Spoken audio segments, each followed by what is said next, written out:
single religion. Like Islam literally means peace from the word salam. Religion. Like Islam literally means peace from the word salam. And so you kind of see just this kind of contorted image of Islam and what it represents when you see these terrorist attacks where these people claim to be doing these actions in the name of Allah, when a lot of people don't realize that these are extremists, and extremists can be found in any religion and are still doing destructive things in any religion. And so I think, at least from the US lens, the perception of Islam is definitely warped. That's true. Nobody ever hears about like peaceful, calm practices of Islam. They always hear about like extreme terrorists who many Muslim people disavow. They say that they aren't actually following Islam because people who did follow the true law of Islam. How the United States should address the Syrian refugees. Like, should more be allowed? Like, what do you think people's concerns are?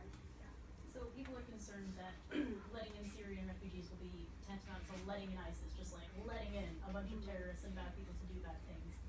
And that's really, really accurate. I went on a service trip to...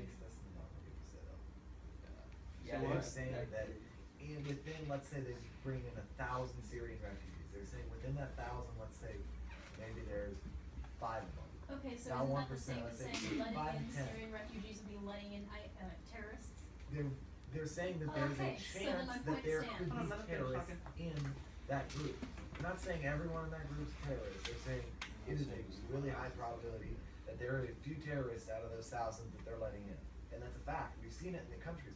We've seen it in Germany. We've seen it in here. We've seen it here. We've seen it in France. We've seen it in all these countries that let in Actually, Syrian I'd like to refugees. point out that all of the attacks that have occurred here by Muslim peoples have been not by Syrian refugees. Actually, they've been mostly homegrown. So, moving on. Look at Germany, look at France, several Syrian refugees. One actually ran away in Berlin, hacking people with a hatchet and a steak knife. Not a terrorist,